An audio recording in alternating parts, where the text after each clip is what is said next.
Tata, Mama Bandeko, mesdames, mesdemoiselles, messieurs, merci de nous accueillir une fois de plus chez vous en ce samedi 20 mai. RDC Horizon 2023 a le plaisir d'accueillir aujourd'hui l'auteur Michael Arong, journaliste freelance, qui est l'auteur de ce livre passionnant, Rwanda, Assassins sans frontières. Avant de lui donner la parole, je vais vous présenter les journalistes qui vont lui poser ces questions. À ma gauche, M. Baudouin Ambawechi de CongoIndépendant.com. M. Baudouin Amba, bonjour. Bonjour Patrick. En face de moi, Cornelis Nandou de l'agence congolaise de presse et directeur de Onesha Africa, le magazine que vous connaissez également. Bonjour Cornelis. Bonjour Patrick Yogo. Et le pasteur Bobo de MPB TV que vous connaissez tous. Voilà, Michael Arong est là, à votre disposition, et je passe la parole à Baudouin Amba pour les premières questions. Quand on regarde votre ouvrage, on voit Max Milo comme éditeur. On est un peu surpris, il y a un bouquin de ce genre, on aurait pu voir comme éditeur en France Robert Laffont, Fayard ou encore Odile Jacob. Est-ce que les grands éditeurs vous avez boycotté? Merci pour l'invitation, merci pour cette opportunité. Pour moi, c'est vraiment un plaisir de rencontrer la communauté congolaise, surtout ici à Bruxelles. Alors, pour retourner à votre question, le boycott, c'est un gros mot. Il faut dire qu'on a approché plusieurs maisons d'édition et il n'y avait pas un grand intérêt dans le sujet, dans mon opinion, parce que moi, j'ai une perspective particulière. Et je pense que les gens, la réaction que moi j'ai eue, c'était on connaît déjà cette histoire. On connaît l'histoire du génocide au Rwanda. Et je pense aussi le fait que je suis anglaise, probablement ça compte pour quelque chose d'une façon négative. Je veux dire, les francophones, souvent, ils ont l'impression que nous, on n'a rien à les apprendre sur l'Afrique francophone.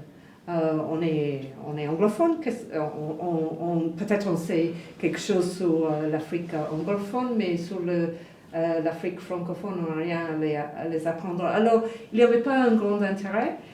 Moi, je suis très reconnaissante à ce monsieur Max Milo. Bon, ce n'est pas un monsieur, c'est une maison d'édition. Jean-Charles Gérard, c'est le nom de l'éditeur. Ils ont déjà publié un livre important sur le Rwanda, qui a été écrit par Judy River, l'auteur canadien, L'éloge du sang.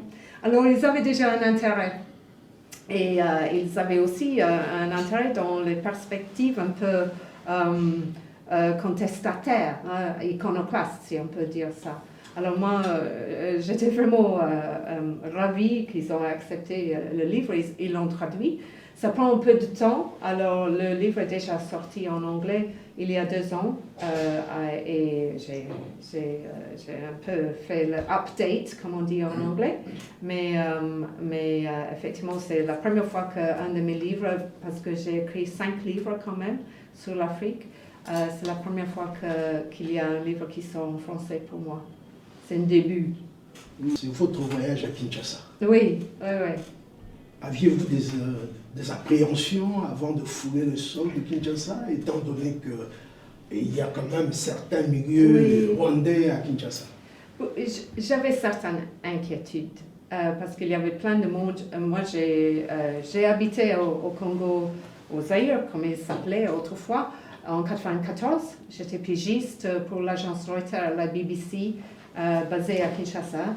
Alors j'ai des amis congolais et mes amis me disaient pourquoi vous pensez aller à Kinshasa, c'est dangereux, il y a beaucoup de Rwandais qui habitent à Kinshasa, ce sont peut-être des Rwandais qui ont des liens avec le gouvernement à Kigali, Le thème de mon livre, après tout, c'est vraiment les opérations à l'étranger, des renseignements et les agents rwandais pour cibler les gens qui sont des dissidents, des journalistes ou des dissidents politiques. Alors moi, je connais un peu les risques. Alors oui, il y avait des gens qui me disaient il faut absolument pas aller à Kinshasa. Moi, j'ai décidé à un certain moment que je peux pas. Je suis quelqu'un qui est spécialisé dans l'Afrique et dans les Grands Lacs à ce moment, et je peux pas m'empêcher. Je peux pas avoir toute une zone de l'Afrique où je peux pas y aller.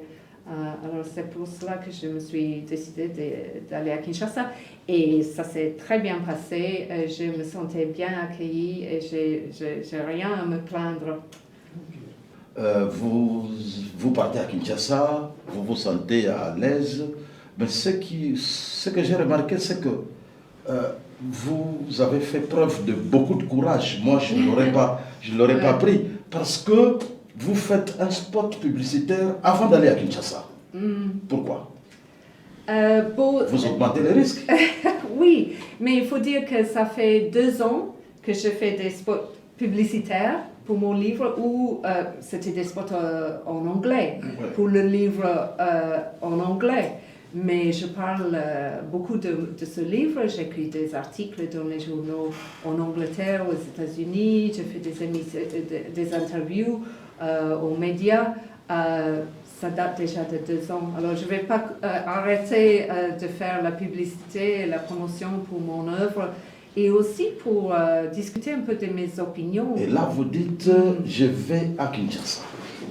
Et ceux qui veulent vous suivre, mais on les trace. Si on fait la promotion, on ne peut pas le faire en secret.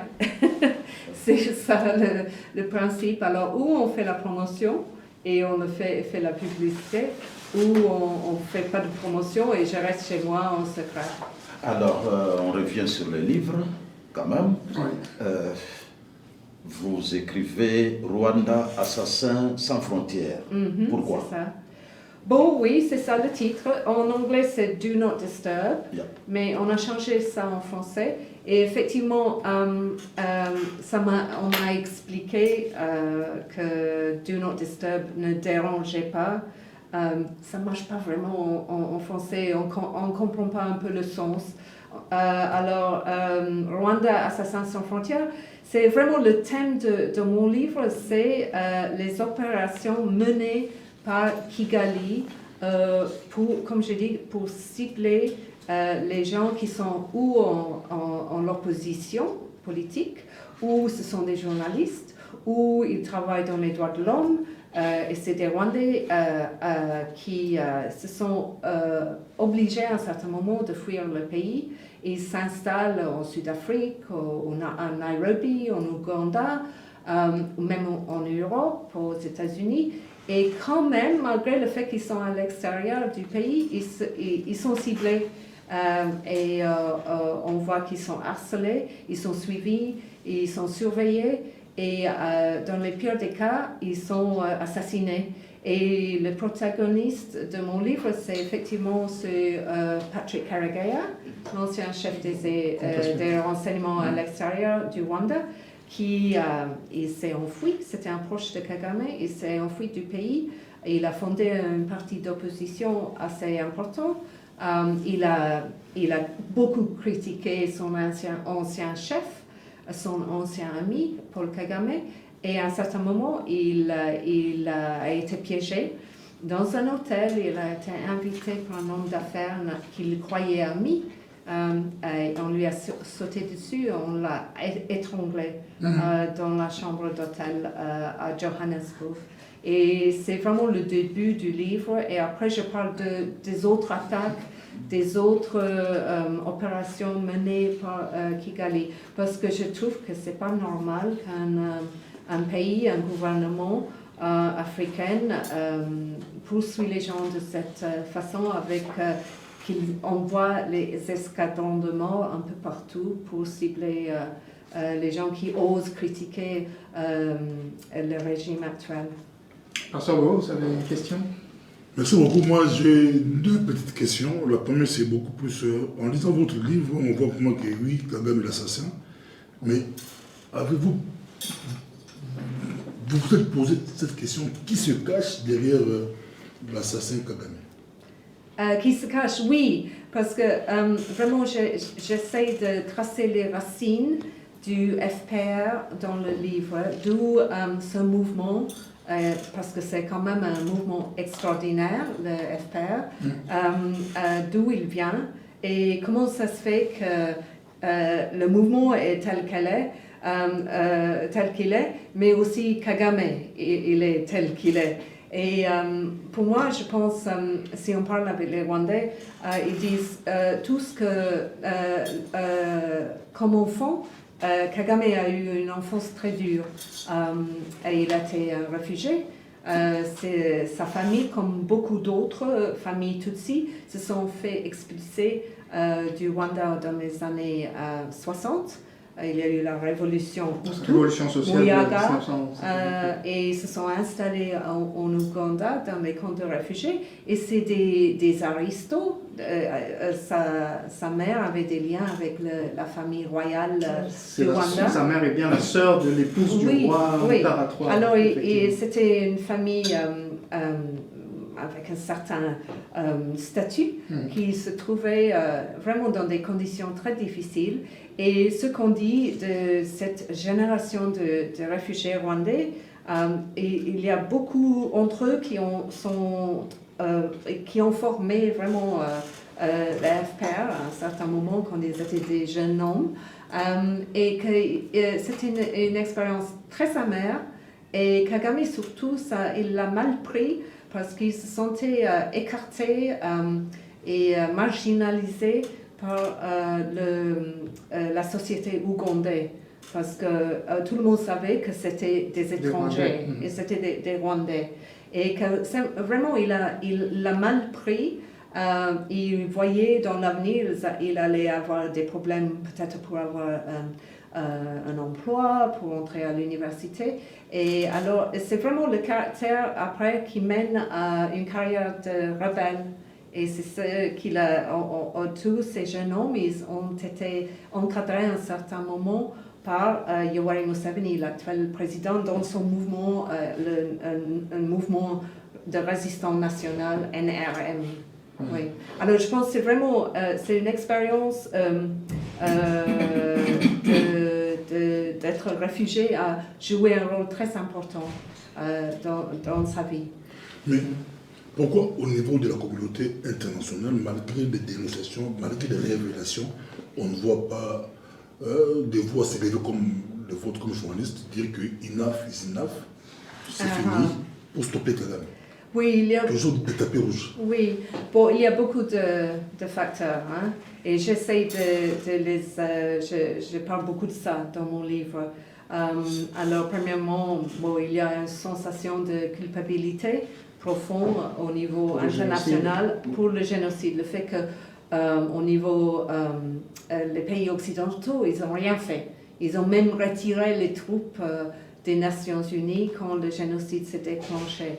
Alors, et ça restait, il y a une malaise qui est toujours en place et sur laquelle Paul Kagame s'est bien joué. Voilà. Il est toujours en train de se rappeler de cette période et dès qu'on lui ose critiquer un peu ses décisions, son régime, il est là à dire « mais vous avez abandonné mon pays et moi, ma communauté ». Alors ça c'est un facteur, mais ce n'est pas le seul, il y a plusieurs raisons. Des autres raisons, c'est, bon, maintenant on voit chez moi, au Royaume-Uni par exemple, on a des intérêts particuliers avec les demandeurs d'asile. La migration. Oui, qu'on veut les envoyer au Rwanda. Ils ont accepté de les prendre. Je pense que c'est vraiment comme projet, c'est complètement bizarre, mais on a signé un contrat. Alors, chez nous, on ne pense pas à l'Afrique ou les faits sur le Congo, on pense juste qu'on va envoyer les demandeurs d'asile au Rwanda. Et c'est bien pour... On a un gouvernement d'extrême droite qui veut ça.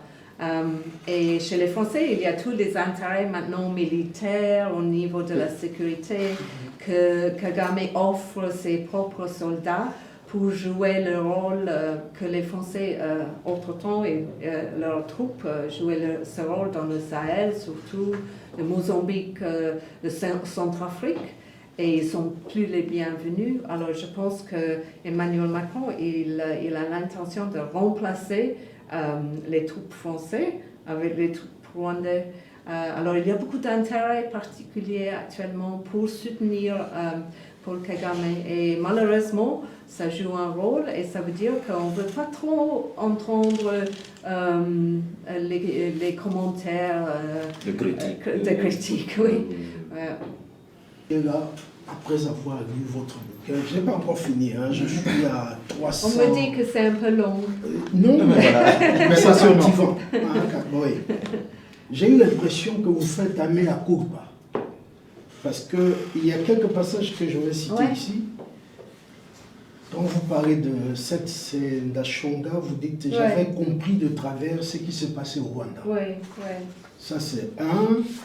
Alors je vais vous citer encore. Bon, ici c'est une citation. William Pike. William Pike, Oui. C'est Mes récits ont servi à relayer la version du FPR. Et puis, à la page 31, vous écrivez « Dans le monde anglo-saxon, du moins, il ne faisait aucun doute que les gentils, c'étaient les insurgés du FPR. » Mais le contexte, c'est quoi pour ce À la page 31. Oui, oui, mais je ne connais pas, de quoi je suis en train de parler à ce moment-là. Oui. Ouais. Je vais vous dire, c'était un journaliste de ma connaissance qui travaillait pour une grande agence de presse, a secrètement été recruté par le FPR. Un autre a confessé, bien des années plus tard, avoir transmis un message top secret du ministre à un ministre congolais à Kinshasa. Cela ne lui a jamais traversé l'esprit que ça pouvait représenter un conflit d'intérêts. Après le génocide, il était facile d'observer le Rwanda à travers le prisme de l'Holocauste et de la promesse « plus jamais ça ».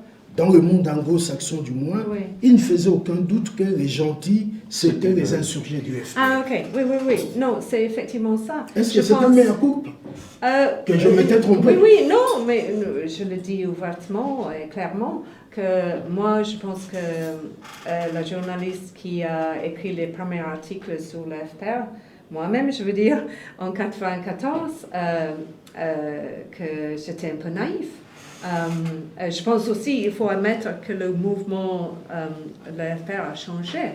Parce qu'on a vu un monsieur là qui est vraiment, il est devenu un dirigeant très dur et il s'est imposé sur tous ses propres collègues et beaucoup d'eux ils se sont fuis ou ils sont en tôle. Alors il faut dire aussi que le mouvement n'est pas exactement le même mouvement qu'on a connu en 1994, mais je le dis ouvertement dans le livre, je pense que beaucoup de journalistes, et moi parmi eux, on a été naïfs. Mais il y avait une raison pour cela. C'est-à-dire qu'on est entré au Rwanda, on a vu les massacres, on a vu les corps partout, on a vu les corps dans les églises, dans les écoles, et on a vu un niveau de violence extrême. Et on a été témoin de ça. Et après, on a vu qu'il y avait un mouvement de rebelles qui arrivait, et ça s'arrêtait. Et c'était un mouvement qui en même temps parlait de la réconciliation ethnique, que quand ils ont établi un gouvernement, ils ont fait très attention pour avoir des Hutus parmi eux. C'était pas, on voyait qu'il y avait des Hutus dedans ce mouvement. Alors, oui, on était naïfs, mais en même temps, je pense que c'était vraiment, il y a un type d'aveuglement un peu qui était le résultat d'avoir été témoin à ce niveau, cette l'horreur, violence. en fait. L'horreur du génocide, oui. Alors, je voudrais quand même poser une question un peu générale. Hein. Rwanda, assassin sans frontières. C'est un titre intéressant, évidemment, c'est dans ce qu'on appelle le marketing, ça marche. Alors, le guideline, le fil conducteur, c'est Karegeya, comme vous l'avez dit. Vous faites une enquête, 500 pages. Est-ce que vous pouvez nous citer encore un nom, un grand nom d'une personnalité tuée après Karegeya? Et puis... Après oui, ou avant? Après Karegeya. Ah, enfin, disons, le Karegeya, c'est le fil conducteur. Mais Ouais. de deux, tous ces assassinats ont lieu dans des pays étrangers. Vous avez le Canada, vous avez les États-Unis, et Karegeya, c'est en Afrique du Sud. Vous sentez que ces pays-là sont également contraints de ne pas intervenir parce qu'il y a eu génocide? Ils ne sont pas contraints, et ils ont tendance à le faire quand même. Hein, parce que je pense au niveau de ces gouvernements-là, ils savent ce qui se passe. Ils sont au courant, mais ils se disent, quelquefois ils se disent, c'est des Africains qui se tuent entre eux. Alors vous avez posé la question.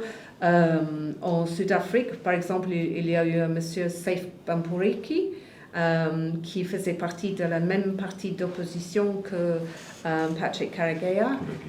Et c'était à Cape Town.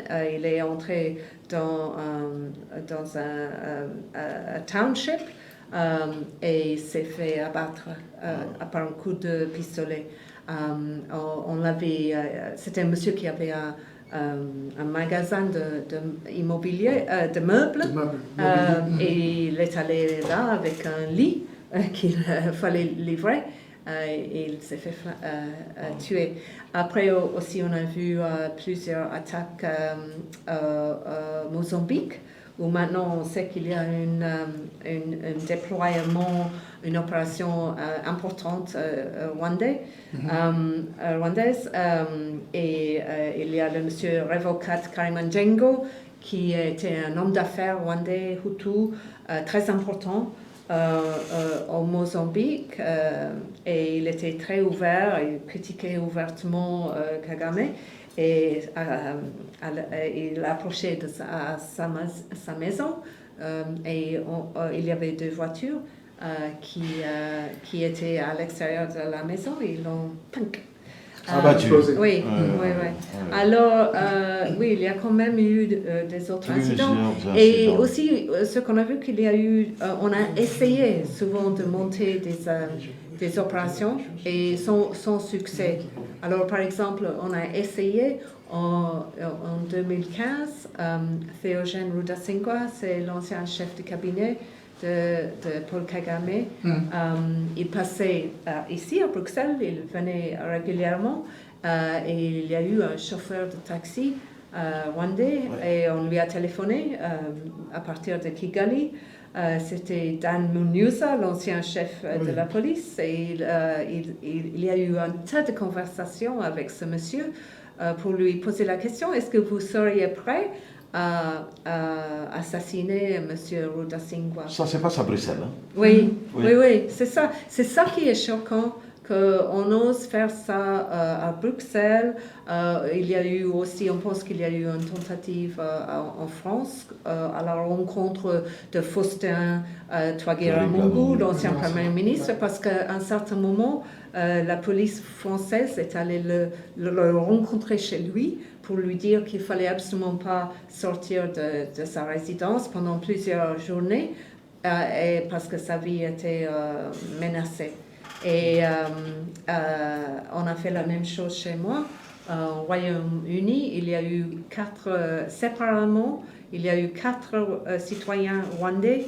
La police les a contactés un par un pour dire: écoutez, on sait que vous faites partie de l'opposition rwandaise en Angleterre. On sait aussi, on a des renseignements pour savoir que vous êtes en danger. Et c'est votre propre gouvernement qui vous menace. Il faut prendre les mesures de sécurité. Et moi, j'ai parlé avec tous ces hommes, ils m'ont dit cela. Alors, Ils ont installé les caméras de surveillance, ils ont changé un peu leurs habitudes, ils sortaient beaucoup moins parce qu'ils ont eu peur. Mais je veux dire, c'est incroyable quand même. Et c'est chaque fois la police sur place qui avertit les Rwandais, mais apparemment, il n'y a pas de conséquences pour le régime à Kigali. Bon, il y a une petite question et deux questions quand même. Je lis à la page 346. Vous dites, en fait c'est Patrick Karegeya à qui vous parle, et vous dites que Patrick avait l'art de manier le sport national rwandais, la dissimulation éhontée. Oui, oui. Bon, on m'a beaucoup parlé de ça et je parle de ça dans l'introduction. Et il y a beaucoup de monde qui m'a dit « Ah, mais quand même, c'est un peu fort » parce que je parle vraiment d'une culture de dissimulation nationale. Mais j'ai décidé d'affronter ce sujet parce que je trouvais que dès que je parlais avec les Rwandais, ils me disaient toujours « Il faut faire gaffe » parce que les Rwandais, on aime bien faire rouler les gens comme vous. On est très discret. On cache tout, on aime bien la clandestinité et on va vous raconter n'importe quoi. On va vous raconter des mensonges et il faut que vous êtes conscient de cela. Et bon, il faut dire que n'y a-t-il pas là un paradoxe lorsque un menteur dit que nous mentons? Oui, mais c'est exactement cela que j'affronte dans l'introduction parce que évidemment c'est très difficile après parce qu'on est un journaliste. On pose des questions et la personne qu'on interviewe vous dit bon, il faut vous rappeler qu'on dit des mensonges. Mais quand même, on va continuer à travailler. Et ce que je dis dans le livre, c'est quand même, on va essayer d'établir les faits. Parce que, dans certains cas, des preuves existent. On sait bien, par exemple, que M. Karegeya s'est fait étrangler dans sa chambre d'hôtel. Il n'y a aucun doute. C'est un fait. Et il y a plein de faits de ce type. Mais M. Karegeya, bien sûr, c'était un chef des renseignements. Il travaille pour Intelligence. Et c'est vraiment la monnaie courante des renseignements. C'est d'inventer les histoires. Hein. Et c'est vraiment ça c'était la difficulté dans l'écriture de ce livre. C'est essayer d'établir ce qui est vrai et ce qui a été inventé. Et je pense que c'est vraiment l'histoire du Rwanda, c'est une histoire de narratives qui sont souvent exagérées, inventées, qui sont fausses, et essayer de vraiment d'établir les vrais. Et c'est ça que j'ai essayé de faire. À la page 334. J'aime bien quand vous citez les pages avec cette autorité. À la page 334, vous citez encore Patrick Karegeya. Je cite, « Nous avons choisi d'externaliser le champ de bataille et de prévenir toute menace. Externaliser la zone de guerre fait partie de cette politique, tout comme la création d'une zone tampon. Ainsi, c'est ça qui est très important pour moi en tant que Congolais, à cause de nos tailles respectives, nous ne quitterons jamais la RDC, par exemple, avant qu'il y ait à Kinshasa un gouvernement en qui nous puissions avoir confiance. » Bon, c'est une conversation qu'il a eue, pas avec moi, mais avec un monsieur que j'ai interviewé à fond, qui se rappelait très bien de cette conversation. Et je pense que c'est très intéressant parce que c'est la philosophie aussi de l'Israël. Et on voit bien qu'il y a des parallèles entre l'expérience de l'Israël et aussi les perspectives politiques et l'expérience du Rwanda et du FPR. Et je pense que c'est un mouvement qui est conscient de ces parallèles et ils jouent là-dessus. Et c'est exactement ça, ils utilisent... et pour eux, c'est l'explication parce qu'ils pensent qu'ils ont le droit d'intervenir dans le Congo parce qu'ils ont vu les conséquences d'une violence extrême menée sur leur propre sol. Et ils ne veulent absolument pas voir une répétition de cela. Oui. Je vais vous poser alors quelques questions, mais plutôt d'ordre moral, j'allais dire. Parce que j'ai vu en préparant l'émission que vous aviez été honoré d'un prix, le James Cameron Prize for Journalism, that combine moral vision and professional integrity. Oui. Par rapport à justement cette vision morale, est-ce que vous aviez parlé de naïveté au départ, est-ce que nous ne sommes pas tous un peu naïfs par rapport à l'action des États? Je vais vous illustrer ça avec ce qui s'est passé avec Jamal Khashoggi, assassiné saoudien, assassiné Sur le territoire britannique. dans l'ambassade saoudienne, mais en Turquie. En Turquie. Et tout porte à croire que le prince MSB, Mohamed bin Saïd, est derrière tout cela. Mais quelques temps après, Biden l'a rencontré et business as usual, on a continué. Oui.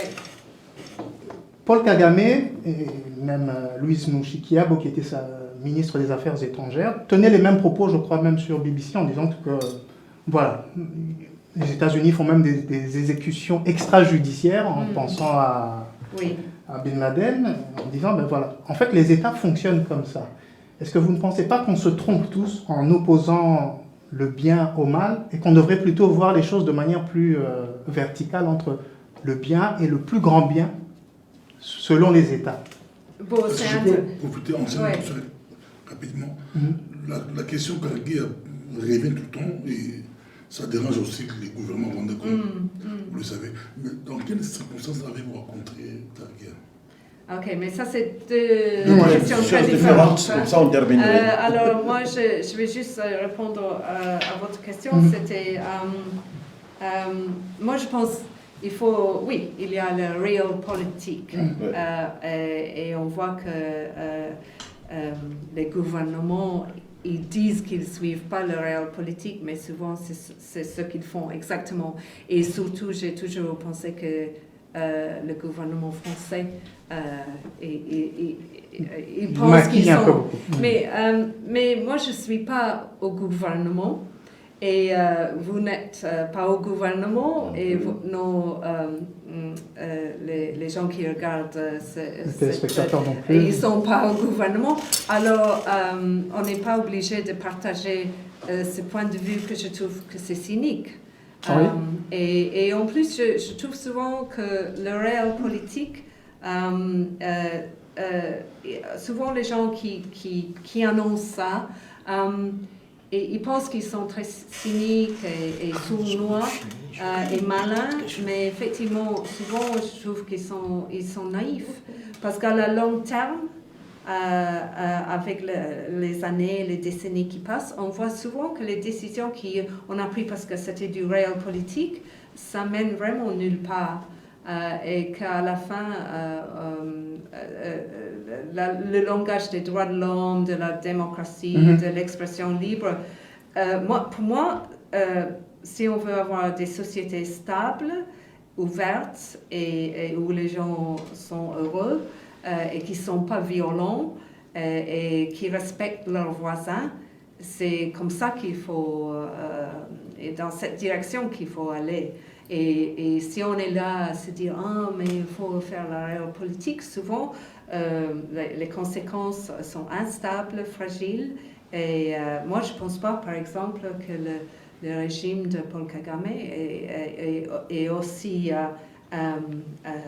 fort et musclé comme on le croit. Je pense que c'est très fragile parce que ça dépend tout d'un homme qui ne partage pas le pouvoir, alors ça lui rend très fragile. Vous gardez donc de l'espoir en l'humanité? Oui, je suis journaliste, ok, peut-être les journalistes ils peuvent eux aussi être cyniques, mais j'écris des livres parce que je veux dénoncer et éclaircir certaines situations parce que j'espère qu'ils ne vont pas se reproduire. Ouais. Je vais reprendre la question de Pasteur Bobo pour savoir dans quelles circonstances avez-vous rencontré Patrick Cariguer. Moi, je dois dire que je ne me rappelle pas de ma première rencontre. J'imagine, c'était probablement dans les années 90, ça serait 95, 96, quelque chose comme ça, parce que j'étais journaliste et à un certain moment, j'ai passé du temps à Kigali. Il y avait le nouveau gouvernement qui était en place. Et on faisait des interviews. Je sais qu'une fois, j'ai interviewé Paul Kagame et souvent Patrick Cariguer, c'était le monsieur qui sortait pour rencontrer les journalistes, pour dire bonjour. Et probablement, je l'ai rencontré à cette époque. Et après, de temps en temps comme ça. Mais vraiment, c'est un monsieur que j'ai connu mieux après sa mort. C'est un peu bizarre de le dire parce que j'ai fait beaucoup d'enquêtes avec les gens qui le connaissaient beaucoup mieux que moi. Les membres de sa famille, ses amis, ses anciens collègues. Et j'ai commencé à comprendre ce monsieur. Vous en parlez beaucoup dans le livre d'ailleurs. Oui, effectivement, on avait fait des conversations très intéressantes, mais le fait qu'il est mort, a été assassiné, ça a coupé court la conversation. Oui. J'ai plein de questions que j'aurais aimé poser ce monsieur, je n'ai pas réussi grâce à ça. Ouais. Bon, donc vous avez commencé, vous allez une toute dernière question. J'ai suivi votre émission sur Bossol, la politique, avec M. Alpha Amazani. Ok, M. Alpha. J'ai entendu dire que vous avez subi des pressions, certains événements étaient annulés, parce que le modérateur n'a pas voulu être là en dernière minute. Est-ce que c'est vrai? Bon, je ne sais pas pour Kinshasa. J'ai eu des problèmes ailleurs. À Londres, une fois, on a essayé d'annuler ma première, quand j'ai lancé le livre. Dès le début, on a essayé, il y avait une pétition signée contre moi, organisée par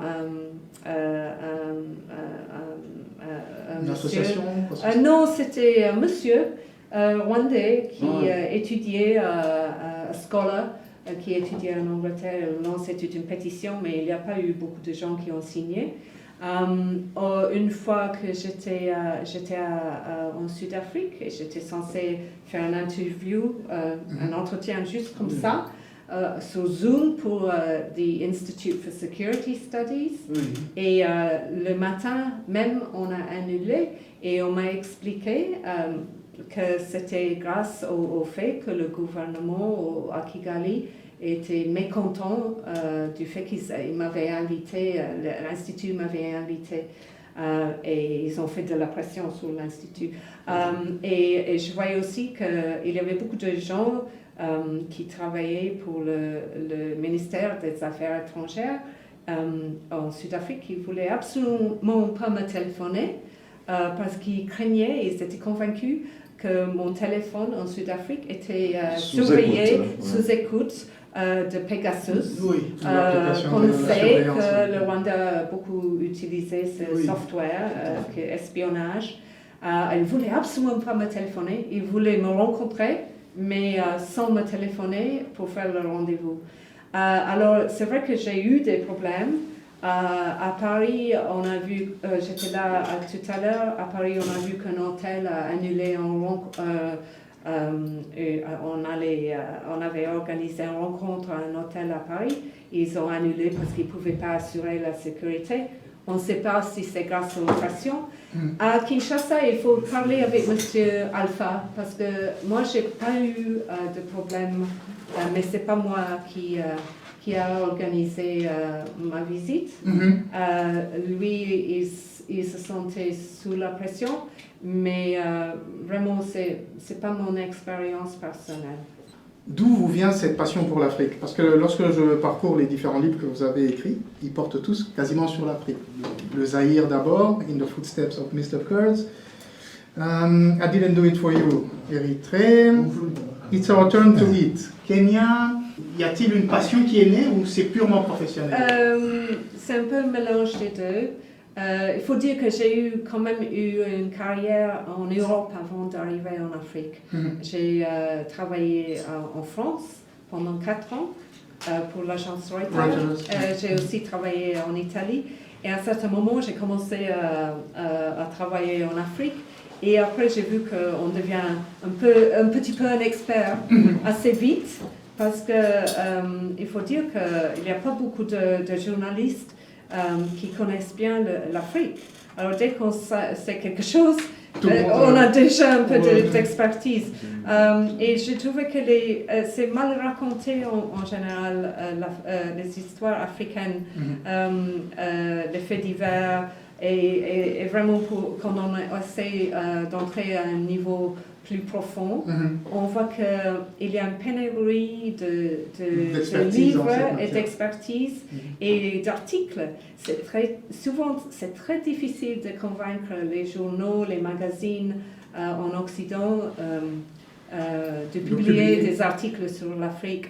Alors, plus que des articles, c'est difficile aussi. Oui, parce qu'ils disent il n'y a pas beaucoup d'intérêt. Leurs lecteurs, ils pensent, préfèrent lire sur l'Ukraine ou je ne sais pas quoi, la France ou la Belgique. Alors, pour moi, ça voulait dire qu'il y a du travail à faire pour les gens comme moi. Et c'est grâce à ça que je suis vraiment entrée sur le terrain et je pense que je vais continuer. Ouais. Merci beaucoup, Michael Arong. Je rappelle votre livre Rwanda, Assassins sans frontières, dans son titre original Do Not Disturb, The Story of Political Murder and an African Regime Gone Bad. Rwanda, Assassins sans frontières, nous vous le conseillons vivement. Et je tiens à remercier RDC Horizon 2023 d'avoir organisé cette rencontre. Cornelis Landou d'Agence Congolaise de Presse, Onesha Africa, Pasteur Bobo de MPB TV et Baudouin Ambawechi de CongoIndépendant.com, et tous nos remerciements encore à Michael Arong. Bon, merci pour l'intérêt surtout. Merci à vous. À bientôt, j'espère. Sans oublier Patrick Yogo qui ne s'est pas présenté.